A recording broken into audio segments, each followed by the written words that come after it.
Professor Reeves Collins is an associate professor in the Department of Theater.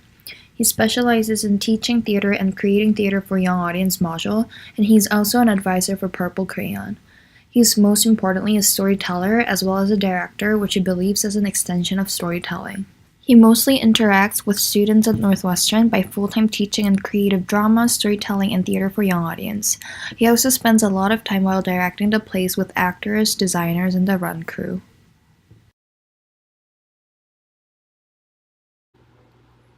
He's currently working on the play called Ever in the Glades that'll be performed in Washington later after the performance at Northwestern, and he thinks this opportunity will foster the Northwestern theater community. He is also working on the play called Digging Up Dessa, particularly for the young audience, and many professional directors from Kennedy Center will get to meet students at Northwestern. Finally, he recently worked on Evanston's storytelling project, which artistically impacted the local community. According to Professor Collins, storytelling is the folk art form that belongs to all of us. Different to the stories we tell in our daily lives, the storytelling needs to be carefully crafted so that there's a sense of emotional connection. In doing so, the storyteller needs to make conscious choices what to put in and what to leave out. They also have to have an enormous faith in listeners to find something valuable in their stories. Moving on to my research question, in what different ways can storytelling be practiced and what are the according effects? Professor Collins suggested several methods and I'm going to explain them by telling the story employing those methods.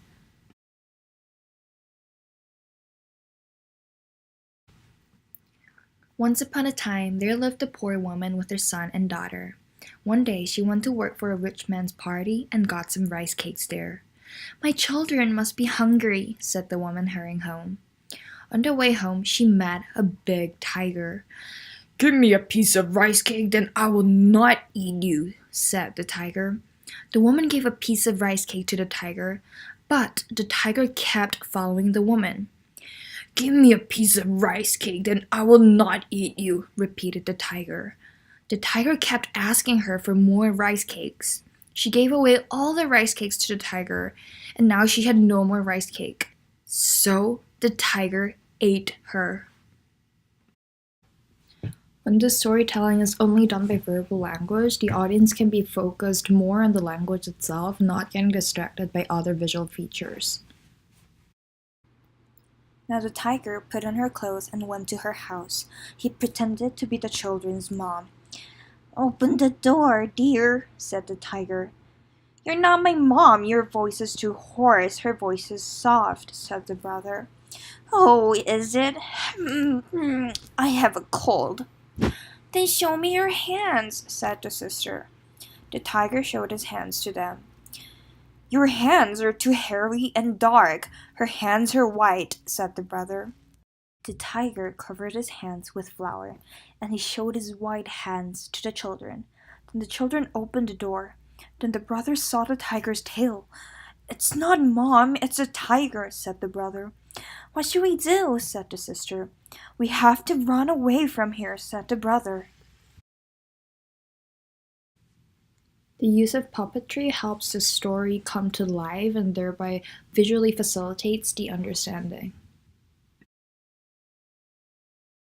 The children ran out of the house and climbed up the tree near the well. The tiger tried to climb up the tree, but he could not do it. "How did you climb up the tree?" said the tiger. Laughing at the tiger, the sister told a secret of how to climb up. "You can use an axe," said the sister. Then the tiger made small cuts in the tree with an axe. Then he could climb up the tree. Dance is also a visual element that facilitates the understanding. At the same time, it gives an opportunity for the audience to experience another unique art form. The children were frightened, so they prayed to God. "If you want us to live, please hand down a rope," pleaded the children as they looked up towards God. Then a rope came down from the sky, and the children held onto it and went up to the sky. The tiger prayed to God, too. "If you want me to catch them, please hand down a rope." Then another rope came down from the sky. The tiger held onto it and went up to the sky. But the rope was rotten.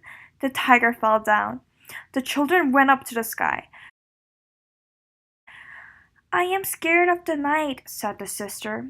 I'll be the moon for you instead, said the brother. So the brother became the moon, and the sister became the sun. The screen and the pictures on it instantly grabbed the audience's attention. The other method that Professor Collins suggested is singing a song, which doesn't necessarily require an ability, and it is designed to help move the story forward. However, he also commented that there aren't any strict rules and those methods can be integrated while storytelling. Yet everything that is used needs to be in the service of the story. Professor Collins also explained how the storytelling is practiced in real life.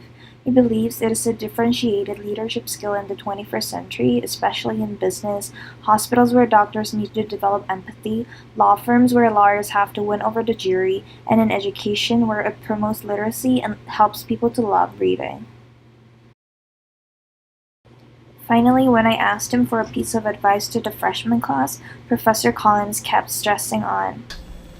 It's never too early to seek out mentors. He also said pancakes taste better late at night after rehearsals. I really enjoyed interviewing Professor Collins. It is planned to be only a half-an-hour interview, but we talked almost an hour, not only about the given topics, but also about our shared interest in theater and about life in general. He encouraged me in every sense, but especially in doing theater as an Asian girl, and I was genuinely touched. Also, listening to the way he communicates with people, I realized how influential the communication skills are. Professor Collins in general is an incredible person.